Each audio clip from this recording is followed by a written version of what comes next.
Shalom SMP SMK Kristianim. Kita bersyukur kembali lagi berjumpa, dan di pagi hari ini kita akan merenungkan firman Tuhan sebelum kita memulai semua aktivitas kita yang terambil dari Filipi pasal 4 ayat 19. Allahku akan memenuhi segala keperluanmu menurut kekayaan dan kemuliaannya dalam Kristus Yesus. Sekali lagi, Allahku akan memenuhi segala keperluanmu menurut kekayaan dan kemuliaannya dalam Kristus Yesus. Ya, jadi ini adalah bagaimana kehidupan kita sebagai anak-anak Tuhan.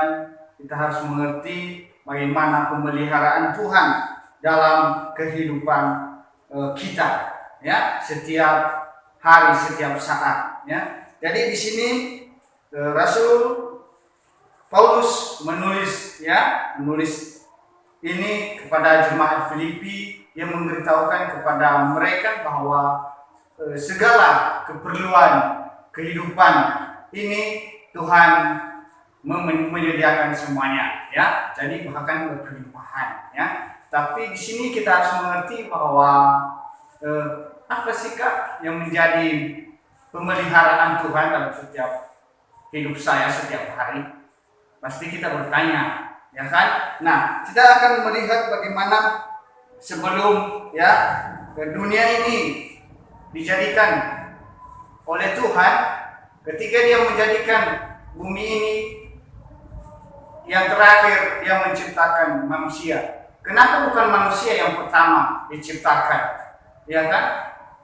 Tetapi bukti Tuhan memelihara, yaitu Dia menyediakan semua apa yang kita perlukan, apa yang manusia perlukan, ya. Dia menyediakan lebih duluan apa yang paling utama yang dibutuhkan oleh manusia itu. Ya, apa saja itu? Ya, Tuhan menyediakan semua, seperti tumbuh-tumbuhan, pohon-pohon, ya, pohon-pohon yang berbiji, ya, untuk makanan manusia.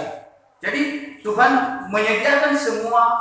Itu adalah bukti pemeliharaan Tuhan dalam kehidupan manusia ini, ya. Jadi bahkan semua Tuhan beri. Bahkan sampai hari ini kita bisa menikmati pemeliharaan Tuhan, yaitu kita bisa menghirup udara segar, ya. Jadi kita bisa menikmati, kita bisa bernafas, ya. Tuhan beri oksigen. Itu adalah salah satu bukti pemeliharaan Tuhan sampai hari ini. Jadi jangan pernah kita bilang bahwa Tuhan tidak pernah memelihara saya. Nggak boleh begitu, ya. Jadi Tuhan itu selalu memelihara kita, ya. Selagi kita bisa bernafas, itu adalah Tuhan bisa bukti pemeliharaan Tuhan. Ketika kita masih kuat, itu adalah bukti pemeliharaan Tuhan, ya. Jadi kita belajar bahwa Tuhan itu begitu baik. Amin. Jadi dalam hal ini Tuhan begitu baik dalam setiap kehidupan kita, ya. Jadi di sini yang kita belajar adalah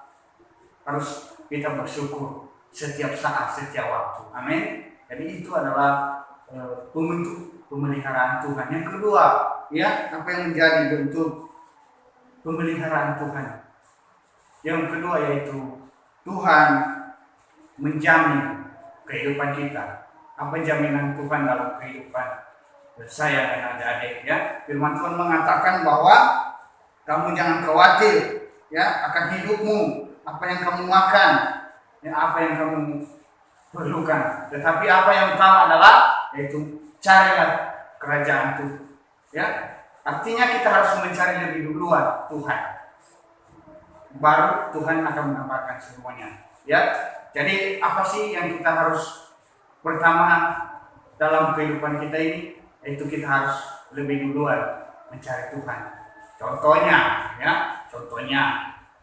bangun pagi kita bersyukur kepada Tuhan, berdoa memuji Tuhan, ya. Itu yang paling utama, ya. Baru kita melakukan semua pekerjaan kita. Itu yang harus kita utamakan dalam hidup ini, ya. Itu adalah hal yang Tuhan mau dalam kehidupan kita. Amin. Jadi ketika kamu bangun pagi atau kamu tidur, Ya, silakan berkomunikasi dengan Tuhan. Terima kasih Tuhan, Kau telah memelihara saya pada hari ini. Ya, di sepanjang hari ini saya bisa bernafas itu karena semua karena Tuhan. Jadi kita belajar untuk bersyukur selalu. Amin. Jadi Tuhan itu selalu memelihara kita 24 jam. Amin. Jadi itu adalah tanda bukti pemeliharaan Tuhan. Ya. Dan yang ketiga adalah bagaimana kita bisa diberi kelimpahan oleh Tuhan. Ya. Ingat adik-adik, dalam bentuk ini, dalam berkelimpahan ini bukan hanya dalam bentuk materi. Ya, jangan sampai salah. Kak, yang menjadi pemeliharaan Tuhan itu kalau kita banyak uang, ya, banyak berkat materi, nah itu hidup berkelimpahan tidak. Ya, tetap kita itu tetap memiliki hidup yang berkelimpahan. Kenapa? Karena Tuhan memelihara kita itu lebih daripada materi. Ada yang berkasih dalam Tuhan. Ya, jadi itu adalah bentuk ya hidup berkelimpahan. Nah, di sini di firman Tuhan mengatakan ya menabur. Ya, menabur itu apa? Ya kan? Biar kita bisa diberkati oleh Tuhan, maka kita harus menabur. Ya, menabur. Ya, firman Tuhan mengatakan berilah dan kamu akan diberi suatu takaran yang baik yang didapatkan, yang digoncangkan dan yang disurahkan ke dalam ribaannya. Ya, jadi kita juga harus memberkati orang lain. Ya, jadi itu penting dalam hidup ini sehingga Tuhan memberkati kita. Amin. Jangan lupa ya. Jadi beri, berkati orang lain, Tuhan akan pasti berkati hidupmu. Itu adalah satu janji Tuhan dalam pemeliharaan dalam hidup kita ini. Ya, jadi rancangan Tuhan atas hidup kita ini adalah hidup yang diberkati oleh Tuhan. Ya, kita itu tidak berkata Tuhan itu tidak baik. Ya, jangan pernah bilang Tuhan tidak baik. Tuhan itu selalu baik dalam hidup kita. Ya, apapun itu, ya, jangan sampai dalam sedikit-sedikit kita mengatakan bahwa itu tidak baik, itu salah. Ya, Tuhan itu baik karena Dia selalu memelihara seluruh kehidupan kita. Amin. Nah, jadi adik-adik yang dikasih dalam Tuhan, sebagai ayat penutup mengatakan bahwa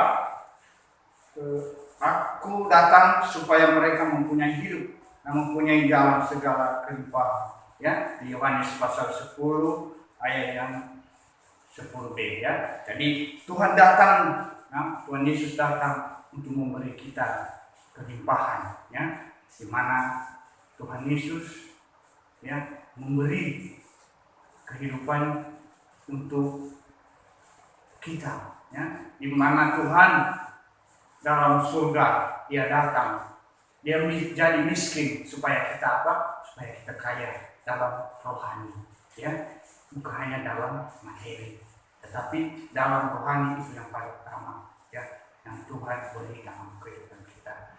Jadi renungan pada pagi hari ini itu yang kakak bisa sampaikan pada pagi hari ini. Tuhan Yesus memberkati. Shalom.